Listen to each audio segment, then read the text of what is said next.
GK talkies நேயர்களுக்கு வணக்கம். இன்னைக்கு நம்ம அல்சருக்கான ஒரு அரிய தீநீரை பற்றி பார்க்க போகிறோம். தினமும் உங்களுக்கு ஒவ்வொரு விஷயத்தை நான் சொல்லிட்டு வர இந்த வேளையில் அல்சர் நோயாளிகள் படக்கூடிய துன்பங்கள் ஏராளம்.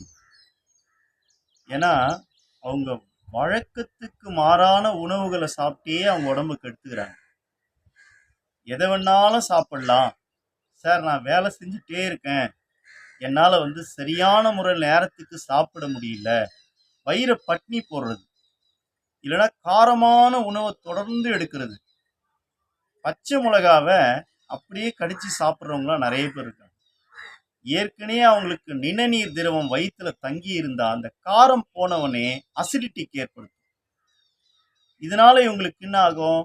ஒரு நெஞ்சு எரிச்சல், ஏப்பம், நெஞ்சு ஃபுல்லா எரிச்சல் அதிகமா எடுக்கும் பொழுது சாப்பாட்டு மேலே ஒரு வெறுப்பு உண்டாயிடும்.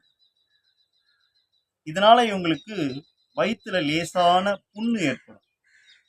உடல் சார்ந்த புண், தசைகளில் ஏற்படக்கூடிய ரணங்கள், இந்த புண்ணுலாம் பார்த்தீங்கன்னா ஆறாத ரணங்களா இருந்துச்சுன்னா சாப்பிட்ட உடனே ஒரு நெஞ்சு கொளுத்துற அளவுக்கு அதிகமான எரிச்சல் இருக்கு. 3 வகையான அல்சர் நம்ம மருத்துவத்துல சொல்லப்படுது. Duodenal ulcer, peptic ulcer, gastric ulcer. இந்த 3 வகையான அல்சர்ல பெப்டிக் அல்சர் என்று சொல்லக்கூடிய உடல் புண்ணுக்கு ஒரு அருமையான தீநீரை பத்தி பார்க்க போறோம். முதல்ல நேயர்கள் சாப்பிடக்கூடிய உணவில் கவனத்தோடு சாப்பிட வேண்டும். எளிமையான உணவுகளை சாப்பிட வேண்டும். காலையில இட்லி சாப்பிடலாம், மதியத்துல கொஞ்சம் ரைஸ் எடுத்துக்கலாம், சாதம், சாம்பார், அதுக்கு உண்டான கூட்டு வகைகள் எடுக்கலாம். இரவு நேரங்களில் இட்லி, இடியாப்பம் எடுக்கலாம். இந்த நீர் சம்பந்தமான நீராவிகளில் வரக்கூடிய உணவுகள் வயிற்று புண்ணும் குடல் சார்ந்த புண் இருப்பவர்களுக்கும் அருமருந்தாக அமையும்.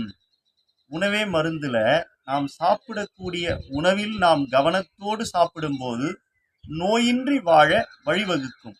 காரமான உணவுகளை தொடர்ந்து எடுப்பதனாலும் ஸ்பைசி ஃபுட்டை அதிகமாக உட்கொள்வதால் ஏற்படக்கூடிய நோயாளிகள் அந்த நோய் வந்த பிறகு ரொம்ப ரொம்ப ரொம்ப புலம்பிட்டே இருப்பாங்க.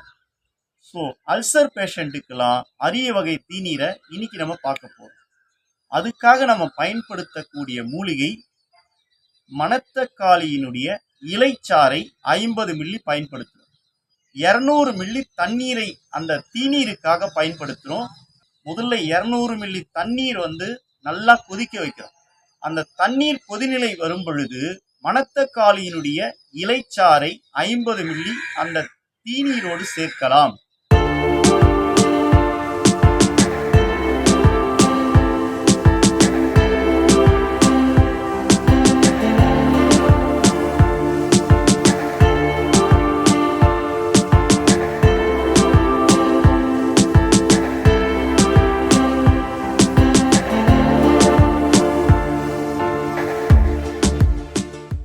அந்த இலைச்சாறு நல்லா கொதிக்கும் பொழுது மணத்தக்காளியினுடைய நறுமணங்கள் அந்த தீநீரிலே வரும். அந்த பக்குவத்திற்கு வரும் பொழுது அதிமதுரத்தை குச்சி போன்று இருக்கும், நாட்டு மருந்துகள்ல கேட்டீங்கன்னா கிடைக்கும். அந்த அதிமதுரத்தை கல்வத்திலே நல்லா இடிச்சு தூளாக்கி 1 ஸ்பூன் அளவிற்கு அதிமதுரத்தை தீநீரோடு சேர்க்கின்றேன்.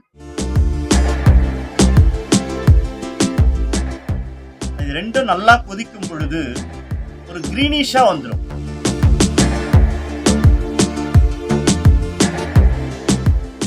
தீநீர் பக்குவம் வந்த பிறகு ஒரு பாத்திரத்திலே வடிகட்டி பனங்கற்கண்டு 1 ஸ்பூன் அளவிற்கு பயன்படுத்தலாம்.